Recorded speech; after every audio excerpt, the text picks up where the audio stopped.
Perfect. Yes, that would be awesome. What? Chris would appreciate that. She's the You gotta- backup. It's the backup. Oh, reporter. gotcha. Gotcha. Just let me know when we're live again. Although I haven't read. Oh, Oh, we're back. Andrew's out. I mean, I don't know if we need him for determining quorum again. Or... I can.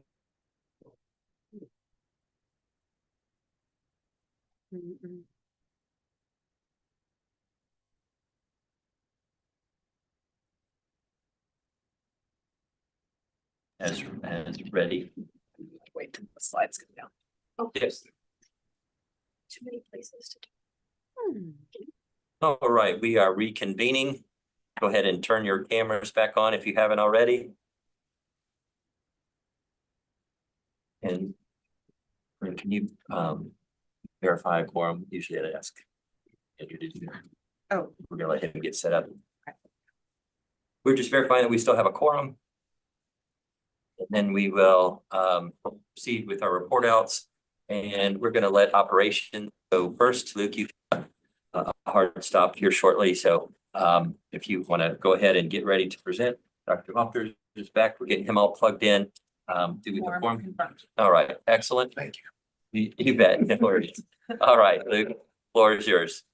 Thank you very much. I apologize. I've got a hard stop and a commitment at noon. But this is the report out for the operations subcommittee.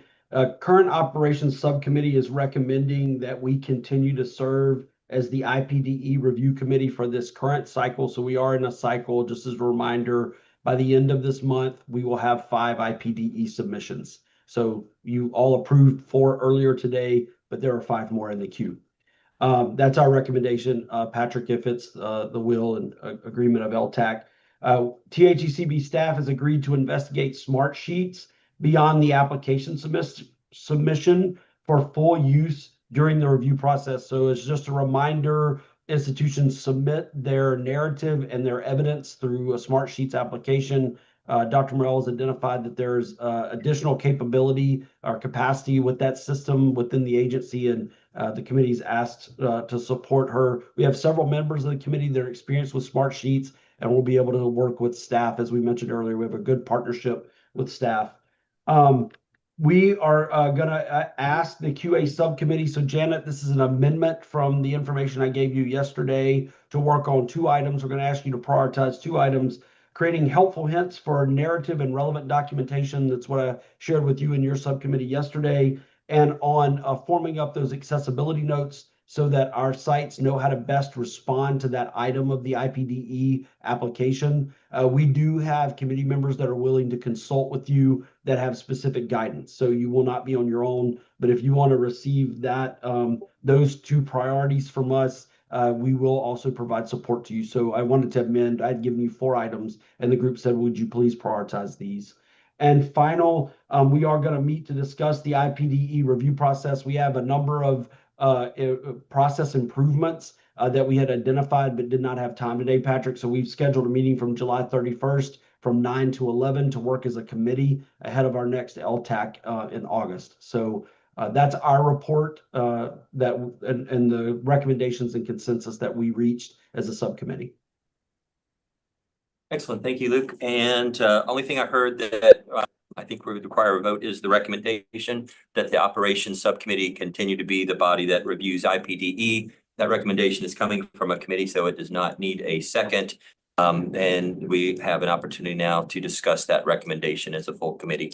Any questions or comments about operations serving as the review body for IPDE for the forthcoming period? Can change in the future, but the recommendation is that for now they continue to serve in that capacity. Questions, comments? I would just want to confirm with the group, we did get guidance from THECB staff that this recommendation is in alignment with Texas Administrative Code because there's an and or. So I do want to confirm for all of my colleagues in general session here that we would still be in alignment with Administrative Code. Thank you for that confirmation. All right, not seeing any hands. but go ahead and call a vote on the motion. All in favor, please raise your hand. Keep it up so we can count them.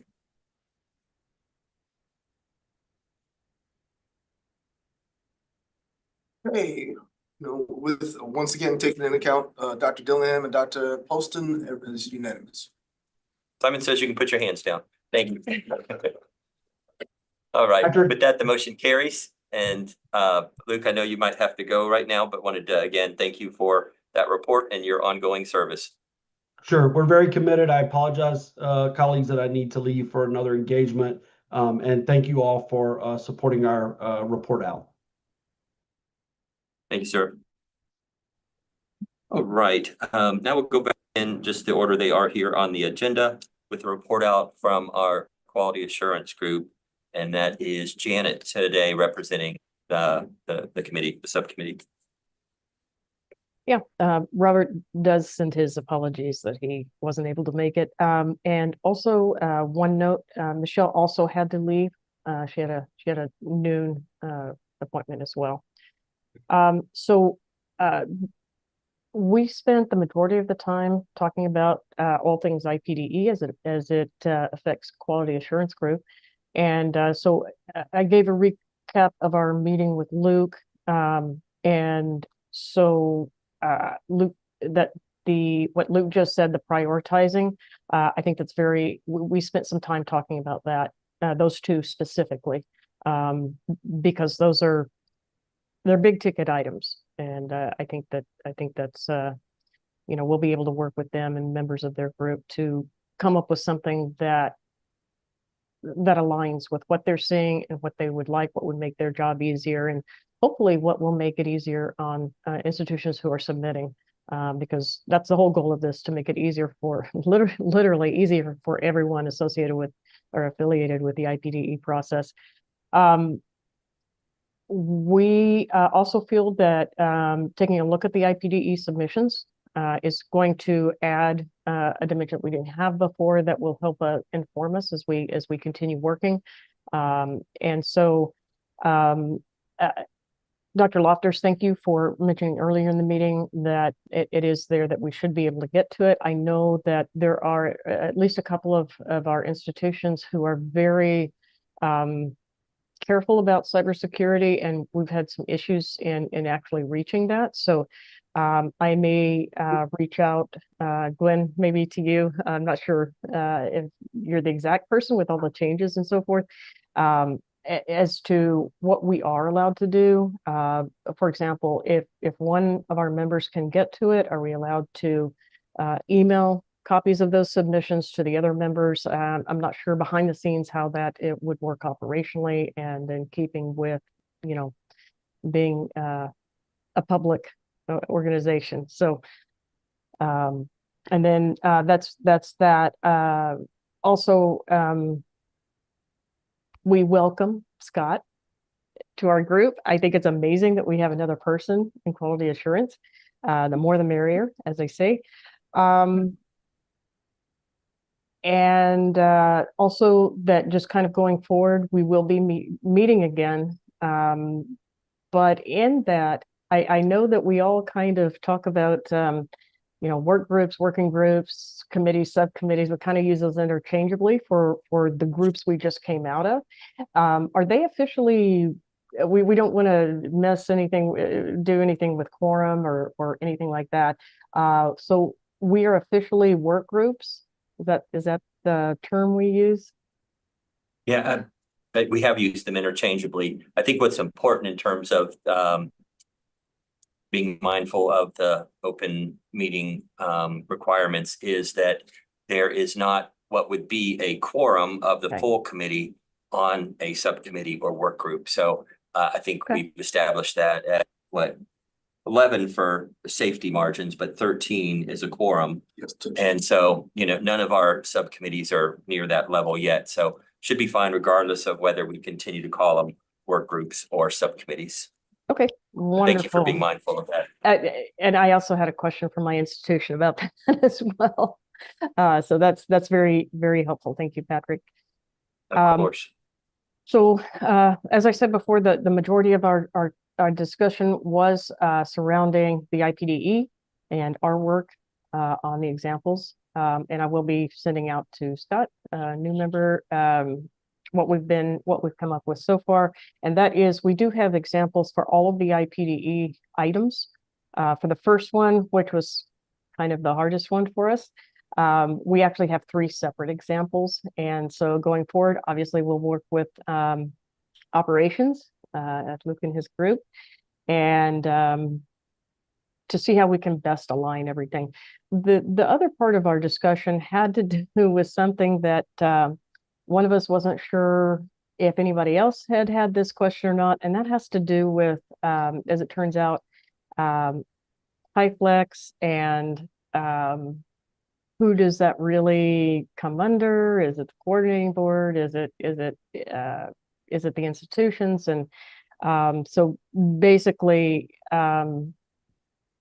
what's in the code is what's administered, so to speak, and that's the online and the hybrid. And so things like hybrid and other things, some of those are institutional based definitions, but I thought it was significant that several of us were having conversations around that. So I think that HyFlex kind of comes up every so often, and it seems to be, from our perspective anyway, amongst our members, that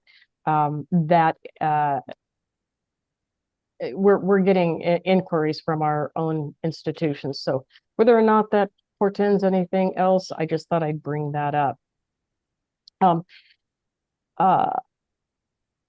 And I had one more item, but it's actually, I think, going to come at the end when we talk about potential future questions or future agenda items. We'll see whether it merits an item or not, but that's our recap.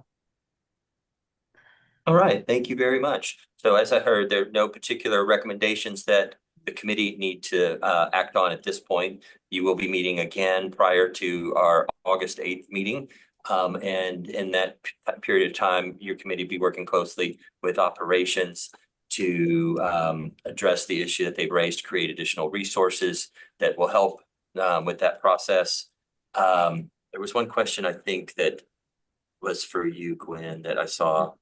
Having That had to do with access. Yeah, like, is it okay if one person accesses it because they can actually get into the coordinating board teams it's set up for us, and if they circulate it to the other members of that work group, Right, is yeah, that okay? yeah. I think we probably need to talk through just Okay. the practicalities of the team site and what makes sense.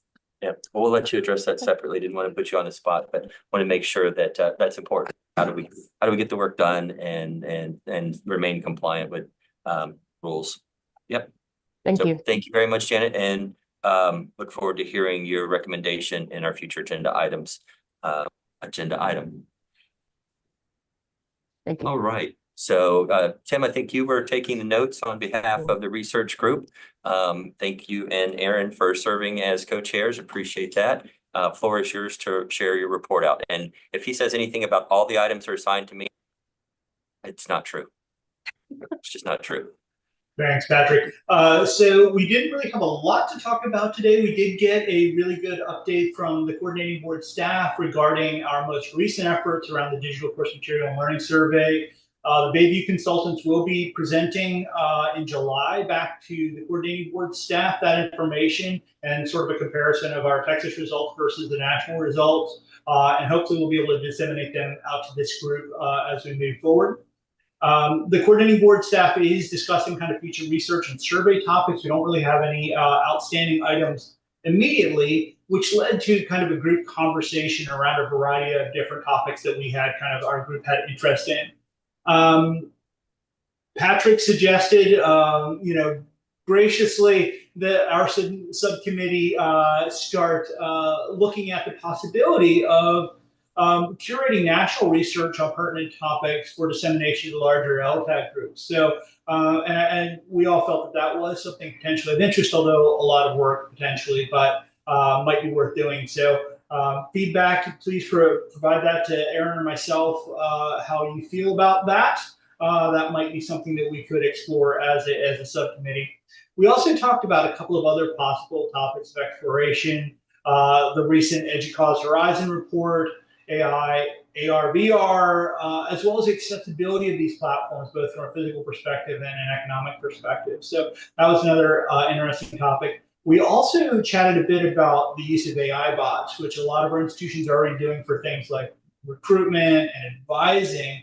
But perspective was brought up regarding having a dedicated bot that is tied to the individual student that follows them throughout their academic career. And that had a lot of different possibilities for advising, support, general support, tutoring, etc. So that was a really interesting topic that we explored. We also discussed the possibility of surveying faculty and students regarding how they would like to interact with AI moving forward, especially from the spot perspective. And then the last topic we really touched on as a group was the potential survey topic around for faculty and students around academic integrity and AI, which is, as for everyone, a hot topic. Group, did I miss anything else, Aaron? That was all. So please feel free to share any ideas you may have for potential areas of interest as we move forward. But we had a really good conversation as always. Thank you, Tim. Janet, I think you may have responded to the individual chatbot item. Did you have anything you wanted to share about that? That's because that I was wondering if that might be something that we could talk about next time. It's the chat bot, the whole student bot. That's the item? Idea. That the student bot, yes. Yes. Okay. That's come to be a pretty big question at our institution, and I suspect others as well, because it's just a new take on financial aid fraud and fraud of other kinds, and has to do with institutional integrity and so forth. Yeah, how would you phrase the agenda item? Discussion of AI chatbots for student-facing services, or actually not the student-facing services. It's student bots. Bots being students. Like agentive AI is what it's talking about. And the agent in this case would be posing as a student. Because the Department of Education, I think it was Wednesday, I think it was, a 3 days ago, they put out something that had to do with they're looking further at bolstering student identity requirements to make sure, such as in a synchronous thing where every student has to put their ID up to the camera, that kind of thing.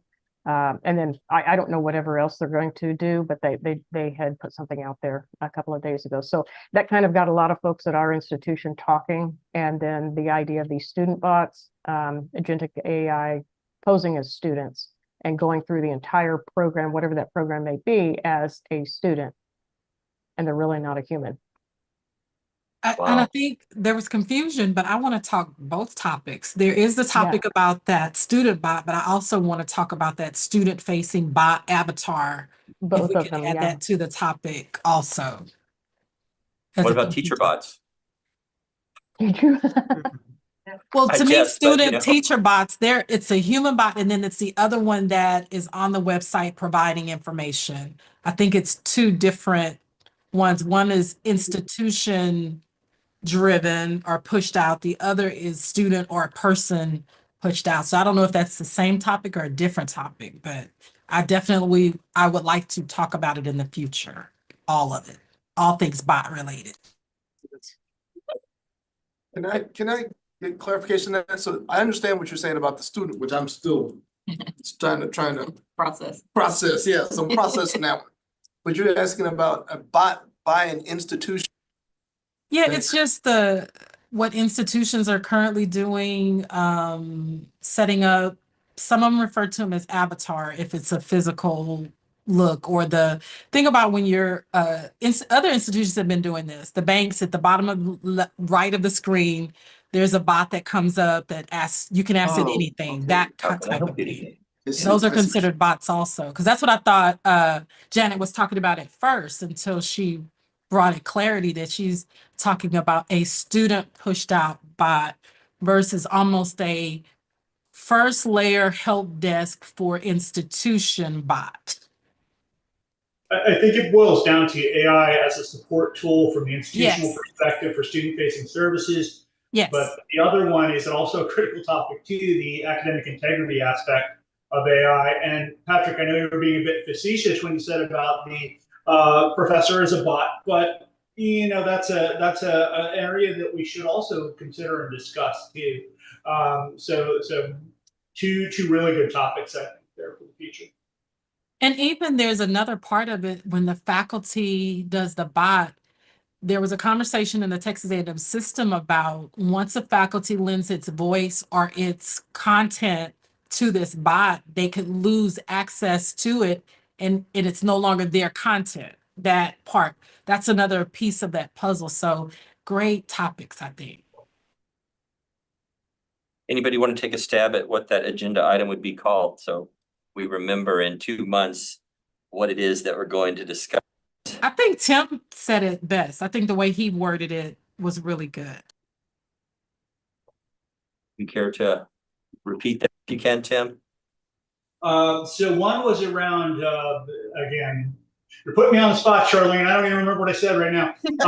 I do that all the time. AI and academic integrity, I think, is one kind of broader topic. And then AI as a student services support tool, I think would probably be another way to frame it. Sounds good.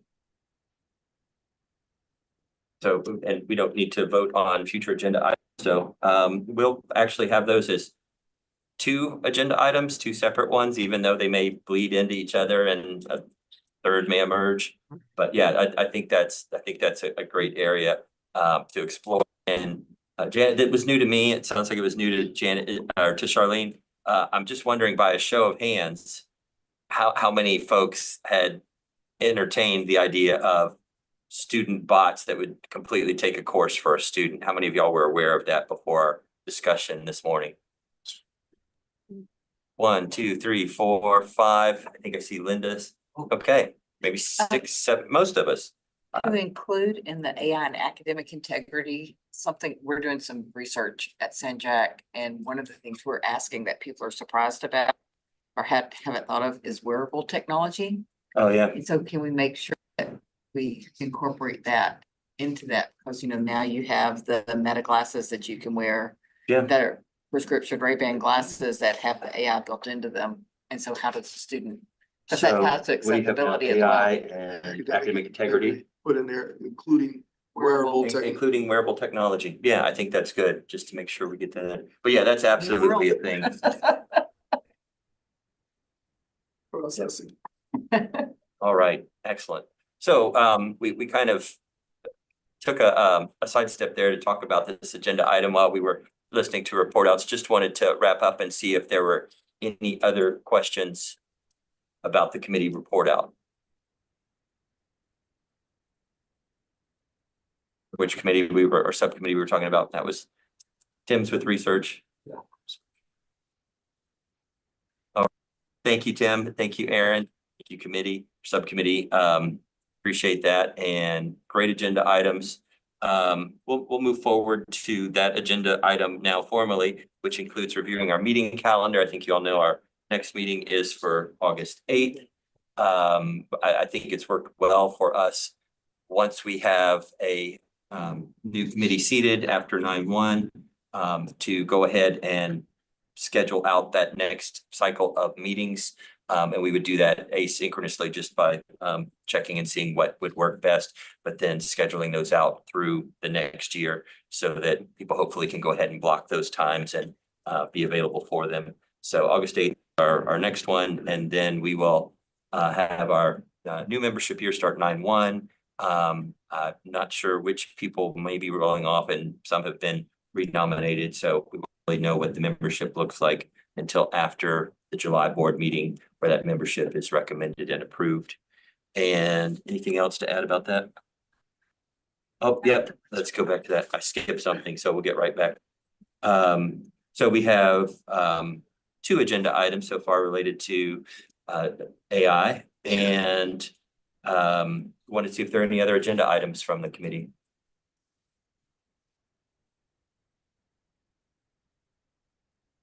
All right, not at this point. So I did skip something, although Esmeralda isn't here as the chair of the student work group. We do have a report that Dr. Morwell will provide on subcommittees. Yeah, thank you. So unfortunately, Esmeralda couldn't be here today, but we did have sort of a wrap-up meeting with our student subcommittee with those who could make it. It's clear that summer has begun. But surprising or not, when we ask questions about the big challenge and also the things that worked best for students this past semester, it really centered around communication and consistency. So conversations probably all had in our world consistently with students, but some examples of that, one student experienced a pretty heavy learning management system migration. So just reflecting on challenges around both readying students and also faculty for that migration and where to find information and how to participate in learning sessions to be prepared for the semester in which the new learning management system rolled out. And I know that, you know, just seeing different migration approaches, it can be done in a lot of different ways. It sounds like this particular institution did kind of a mass turned one on as they turned the other one off. So as the summer begins, which is their first initial summer using this new learning management system, there's just a big upskill that's going on with everyone. So so probably lots of lessons learned around that type of thing. Also consistency around one shared story was around the biggest challenge being trying to navigate all classes and the various policies and approaches that different instructors have in their own individual syllabi, for example, and then just trying to keep track of those things when they have a full load. As an example, one class, the syllabus was very explicit in what the expectations were going to be throughout the entire semester. Whereas another class, there was insight only week by week. And so it was hard for this particular student to just kind of create and get into the routine of how to manage work life, student life, and expectations and balance all those things by looking ahead and planning for it. I thought one of the scenarios or anecdotes that was given is that generally students agreed on the fact that they feel most engaged. They feel like their instructors are most engaged. So naturally, but an interesting anecdote that came out was some stories around group work. I think group work gets a bad rap sometimes or can be challenging for students, but there was some stories shared about feeling especially engaged in the course in this one example because of the opportunity to work with other students. So I just thought I'd give group work a shout out since it doesn't. And I think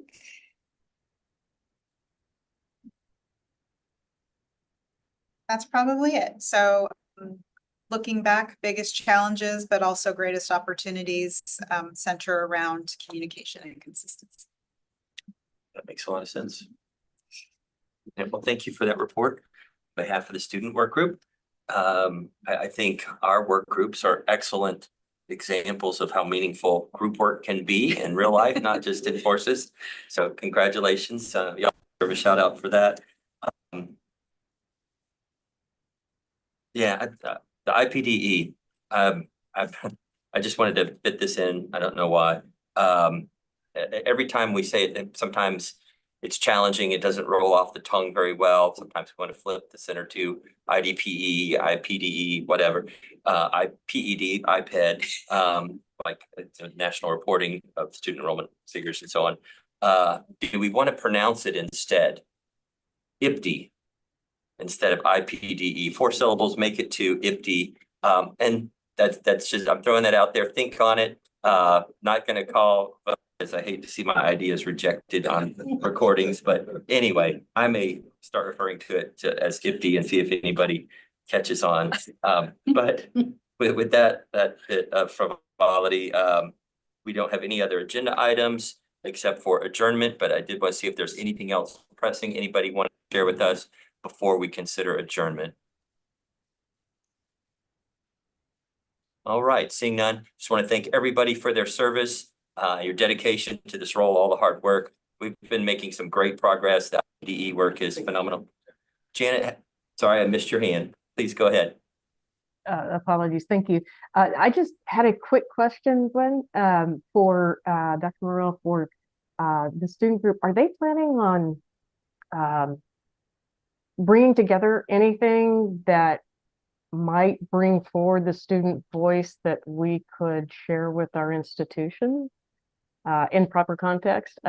Because the student voice is really powerful. I think it's not heard very often. So I wasn't sure if they were planning on doing anything that might be a tangible, a deliverable, or anything. I would love to explore that. You know, I think being our first year, we're sort of feeling out how this works, what kind of participation, even practical matters like scheduling meetings that make it possible for the most students to attend, all of those things that we're learning and making better for the next go around. I know that the student subcommittee is definitely a place we go to ask for student panel participation. So many of those students have participated in webinars that our agency has hosted along with others.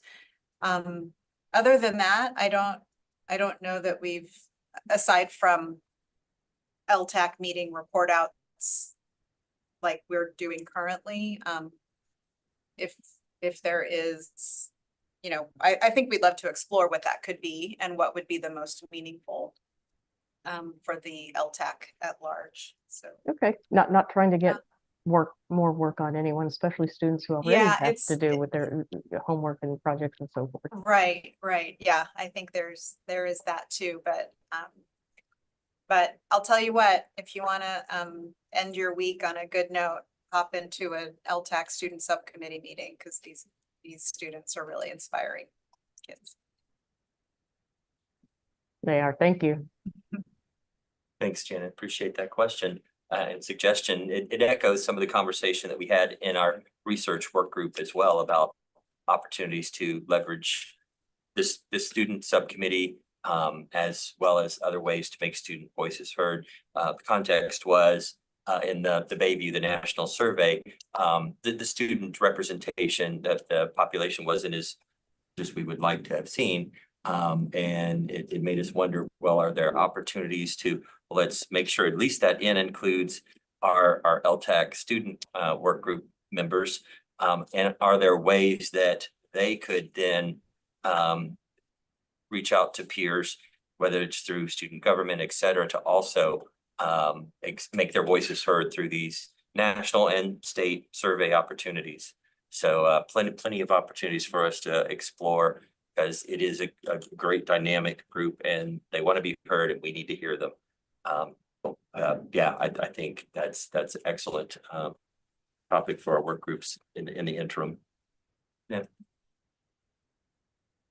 All right, any other comments, questions, suggestions, well wishes? All right, hearing none, I'll accept the motion to adjourn. So motion. Oh, thank you, Janet. Appreciate it. Don't need a second for that one. All in favor, say aye. Aye. Aye. Meeting is adjourned. Have a fantastic